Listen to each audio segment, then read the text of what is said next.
Good afternoon, respected professors and my friends. I am Amir Abbas. I'm gonna speak on the topic brain implants. Brain implant is nothing but an electronic device or chip which aims to connect our brain with external machines or computer, and this implants will be embedded in our brain's cortex region.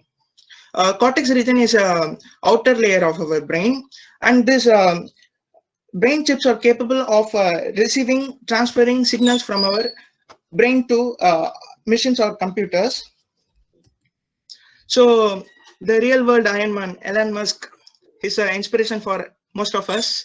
So his company Neuralink have announced and demonstrated a device which will be implanted in our brain, and it can convert analog signals into digital signals and transfer it to other computers through wirelessly, that is in terms of Bluetooth. And this device is mainly developed for disabled people like blind, deaf, and paralysis.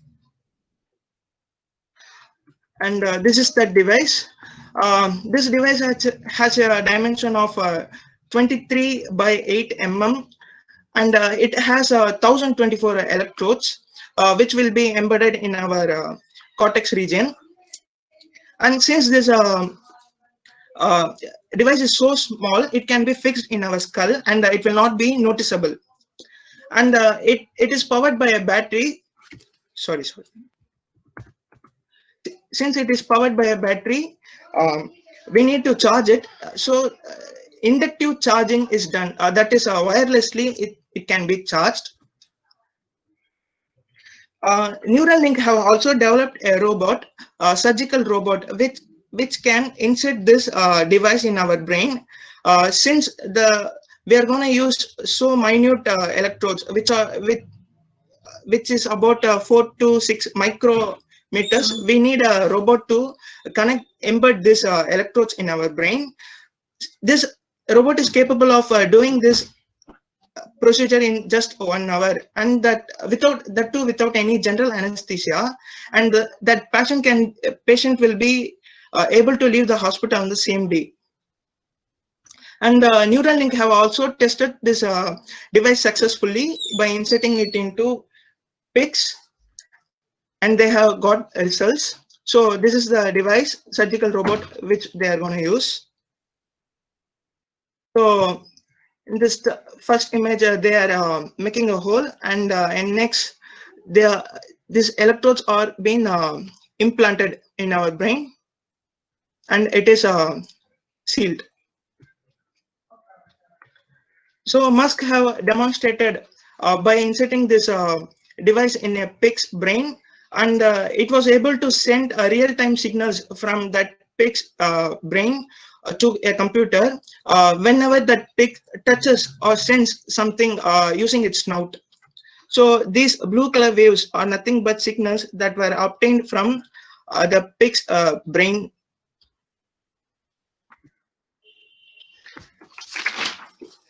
The most challenging task was implanting these electrodes. As I said earlier, these electrodes are so small. It's about 4 to 6 micrometers. It need to be done so accurately, and that too our body have a mechanism, immunity, which defends foreign objects. So it will oppose the contact between our cells and electrodes. So we in order to overcome this problem, we have to take immune suppressing drugs or steroids. And similarly, this electrode should be made up of materials such as gold or silicon dioxide, so that it does not react with external materials, and it will not cause any irritations or allergies. Electrical coupling is developed between these neurons and chip when these electrodes are implanted in our brain, and this mechanism is known as phagocytosis. Phagocytosis is a process in which cells eat or engulf a foreign object. So these small thread-like things are nothing but electrodes, which are implanted in our brain using that robot.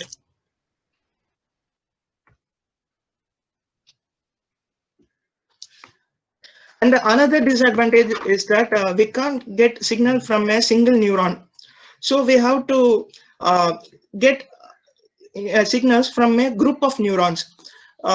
So this is an image captured by a photon microscope. You can see a red color dotted line representing a electrode which is implanted in this area, and other green color bright lighted things are nothing but neurons that are excited when a signal is passed. When it comes to application, there are n number of applications.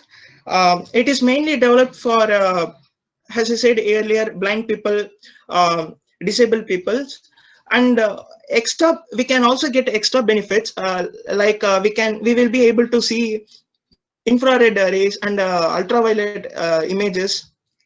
Since our natural eye is not capable of receiving those signals, but in terms of using another external devices like IR camera, we can get those signals and we can process in our brain and we can get those images. And we can also recall our memory, things that happened in our past. We can recall those things, and it will enable a cyberlink. Cyberlink is nothing but a invisible communication between our brain and the other electronic device. By just by thinking, we can answer or reject a call, and a lot of things we can do. And we can also do echolocating like dolphins, bats do, by using a ultrasonic receiver. And similarly, we will be able to get signals from infrasonic signals, so we can detect earthquake, such type of natural disasters. So there is also disadvantages. I will leave it in your imaginations. So I will be able to get good marks if I have this brain chip. So conclusion finally, this study of brain is the most complicated area of research, and whatever technology we have now is not enough. As engineers, let us contribute our inventions in these areas, and let us hope these technologies will be used to restore prosperity and peace of world, and not to give a world a devastating ending. Thank you.